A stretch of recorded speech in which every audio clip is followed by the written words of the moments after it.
Bonjour. Alors, c'est quoi le PHP? Premièrement, on va parler des pages qui sont HTML. Quand on travaille sur les pages HTML, ce sont des pages qui sont classiques. Ils sont statiques. Les pages sont stockées sur le serveur et à chaque requête, le serveur il envoie exactement le même contenu pour les clients. Mais pour les pages PHP sont dynamiques. Il contient de l'HTML, mais de plus, il contient du PHP. Le code PHP est aussi stocké sur le serveur, mais à chaque requête, il faut interpréter le contenu, fonction des paramètres, et envoyer du serveur le code HTML produit vers le client.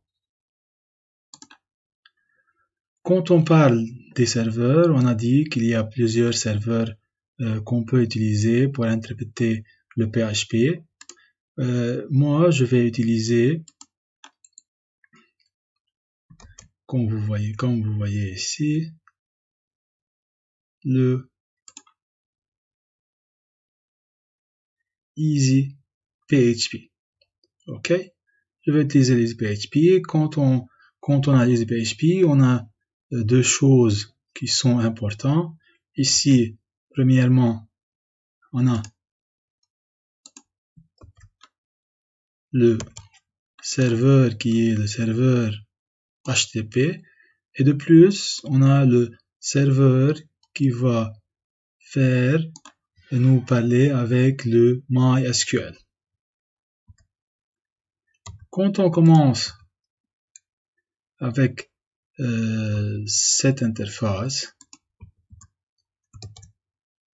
ok, de bien il faut faire attention à ce lien.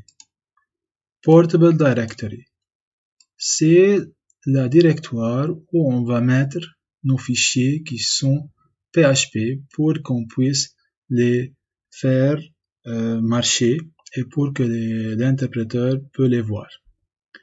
Ici, je parle ici aussi, il faut faire attention ici à la version de PHP.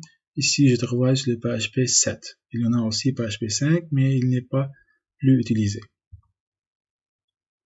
De bien, maintenant j'ai mon serveur qui est démarré, j'ai mon base de données qui est démarrée. Je vais voir le répertoire.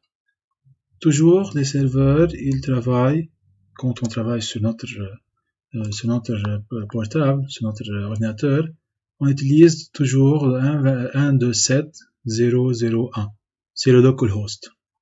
Quand on demande cette IP, il nous donne ce qui se trouve sur notre serveur.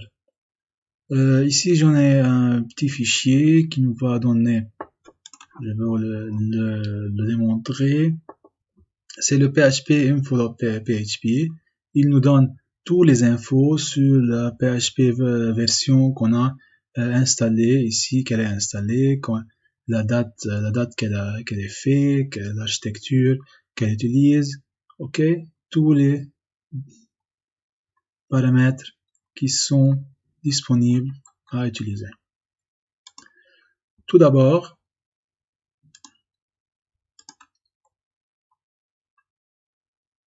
on va mettre nos fichiers ici et ici. Je vais vous montrer. Ok. J'ai créé sur le serveur un fichier qui est nommé demo.php. Et pour devenir un fichier PHP de vrai, il faut utiliser les balises PHP. Ok.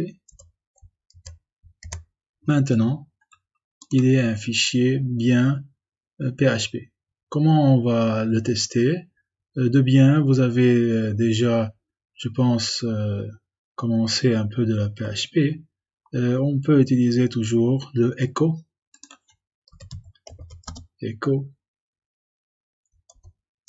hello web 3. Ok, je vais aller ici, je vais faire un peu un refresh. et je veux appuyer sur le démon. Il nous donne Hello Web 3. Si je retourne ici et je fais aussi echo hi. Ok. Je retourne ici. Vous voyez, il a rendu le hi près de Hello Web 3. Pourquoi? Parce que nous avons dit qu'il faut faire un premier écho et un deuxième écho. Pour les séparer, il faut utiliser les balises, par exemple, qui se trouvent dans l'HTML, comme ça. De bien, on a obtenu le résultat. Comment utiliser le PHP? Le PHP, il contient bien sûr un fichier qui est nommé .php. Il y a des délimiteurs et de bien aussi on peut mettre des commentaires comme ça, ou bien comme ça, ou bien encore comme ça. Si vous vous souvenez bien, ce sont les mêmes qu'on a utilisés en Java. De plus, cette balise, elle est utilisée en plus en PHP. La fin des instructions sont bien que le Java, c'est le point virgule aussi. Et pour afficher, on a le echo ou bien le print.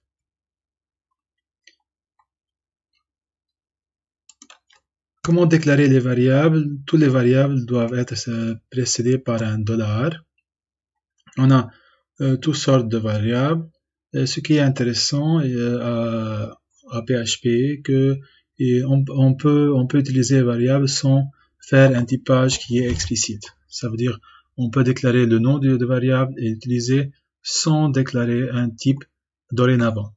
Par exemple, si je veux faire un variable qui va devenir un entier, je veux faire un autre qui va devenir un variable qui est réel. On veut ici mon nom qui va devenir une chaîne de caractères. De plus, on a les autres. Ok, pour les utiliser de bien, il faut faire un écho. Ok, un écho comme ça. On peut faire un écho toujours comme ça. Et on peut écrire les variables entre deux guillemets comme ça, $i, et on peut voir que le résultat ici sera comme ça. Si on fait un peu agrandir la page pour mieux voir les choses, bien sûr, il faut utiliser un peu de l'HTML. Et voilà. Ok. On peut bien sûr faire un peu de calcul, comme on fait en Java, comme ça. Et notre variable s'est incrémentée. Alors, on va finir ici cette partie dans cette vidéo. Dans la prochaine vidéo, on va parler un peu comment faire un array, un tableau et autre chose.